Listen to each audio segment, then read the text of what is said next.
Good evening.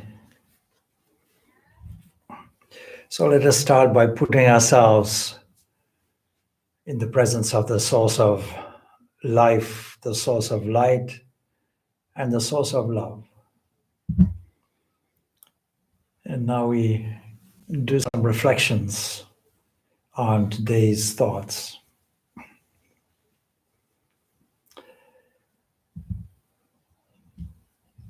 As I mentioned in the thoughts, it's very easy to be cheerful and happy when things are going smoothly, when there are no financial worries, when there's no virus, when your children may be healthy, when you yourself may be in good health, and everything seems fine. But life is not like that. Life has patterns of ups and downs. It is supposed to be like that. But it's a self-adjusting mechanism. When things are up, you can expect a down. When things are down, you can expect an up. And mankind, that is humans, you have the capacity to change a down to an up. Not by avoiding it, but by knowing how to handle it well. Because everything depends on the mind. When we say I am cheerful, we really mean the mind is in a cheerful state. When we say we are despondent or worried, we really mean that the mind is in that particular state. So how to elevate the mind? You see, the picture I gave is very symbolic of challenges. I could have made, of course, a number of different references. I could have talked about crosswords. See, a crossword puzzle sharpens the mind, but crosswords damages the mind, makes one unkind. I myself got a challenge. Yesterday, Swami Purnananda gave me a picture and said, see if you can use this. And so I thought about it, and that is why the picture and the thought is there presented to you. We can call these various so-called difficulties challenges, or we can call them attacks on me. But this would not be a correct way of looking at it. And our philosophy comes to the rescue. It tells us that the only reason why all of this is here, we have to repeatedly remind ourselves, is it is a drama or a play. You may say it doesn't look like a very pleasant play. Yes, but how to handle it well, that is the joy of playing it. And then discovering that the real player, the dancer that we call the universe, is nothing more than the cosmic mind, the cosmic Lord, the personal God, the Ishtadevata, the Christ, the Buddha, the Krishna, the Rama, the Shiva, the Divine Mother Devi, whatever form you like. So, knowing this, with this knowledge, we can learn to use what we have. We can use this world of complications. And when we look at it properly, we'll find that the structure of it is there to help us, not to hinder us. You may have noticed a spelling error in the thought, because I spelled naught, N-A-U-G-H-T, and actually should have been N-O-U-G-H-T. And having understood it, I left it there, because it has a double meaning. When you extend it a little bit, it means naughty. It means that you went against the boundaries and rules. You structured your thought in such a way that it was against you, not for you. But the same structure can be there for you as a mere road. So if roads are smooth and pathways clear, I write, we whistle tunes and smiles appear. That's the easy part.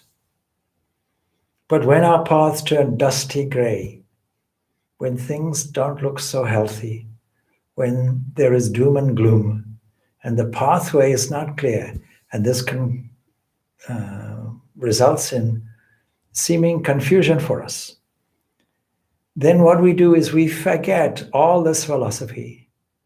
We forget all our spiritual practices. and we cross the lines and lose our way. What are these lines? These are structured ways designed by those who know, determined by scripture. These are boundaries. They are made, the standards are kept, morals and ethics are there, things we have to follow, at least in the beginning, in order to shape our discipline and train the mind well. The way we train our mind is not by confronting it, not by whipping it, not by subduing it through violence. The better way is to persuade the mind, to coax the mind, to be kind to the mind, to give it the options, to reason with it, as it were. And so these standards help the mind's compass needle. The key tool that we have is called attention. It can be steered like a beam of photons, like a laser. And this form of concentration will reveal everything. Any great discovery in the whole world was due to a concentrated mind. This concentrated mind yields inspiration. And so, noughts and crosses games are played. We can play them either as delaying games, that is, where the attention is drawn toward attractions and objects of desires. Or we can play it in a different way. We can play it in such a way that it becomes constructive to us. We can see the fun in it, and we learn the skill and the art of playing the game well. And so, despite the fact that this game is played, if we develop new habitual patterns in the mind, our goal itself is not delayed. And so when you see these various patterns, these crossed lines, then there are indications that you can cross this rocky shore that we call life. And you can do it in an adventurous spirit with a sporting attitude, a playful attitude even, and go over the bumpy rides and the restless ups and downs that inevitably will be there. But if you're traveling on a ship and the ship is steady, you won't feel it. In the old days, you would feel it, but today they have a ballast there that keeps the ship from rolling and tossing and turning. And if you have a luxurious car with nice springs, you won't feel the lumps and bumps so much.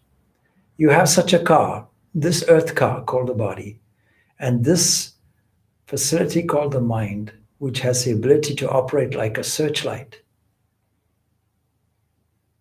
And so these crisscross lines that we may be confused about, that look like the warp and woof of life, it looks like a complex, difficult scene.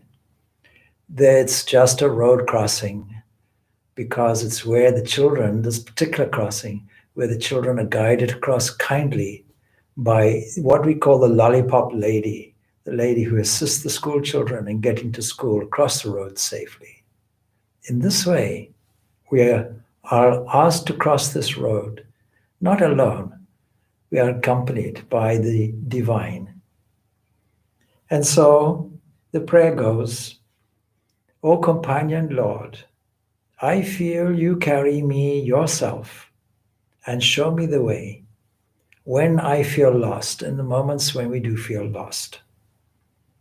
You have given map and compass. You have shown the way through gurus, wise people, scripture, saints, sages,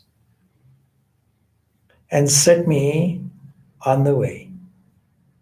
May we see you as not just on the outside, but as the very way, the truth, and the life. I always remember that on sometimes 5 hours and more, I was used to traveling in Zimbabwe. And others in the car might fall to sleep. And I would say, don't you know, if you look at the road, don't you remember Jesus saying, I am the way. The actual road is thee. The car is thee. The fuel is thee.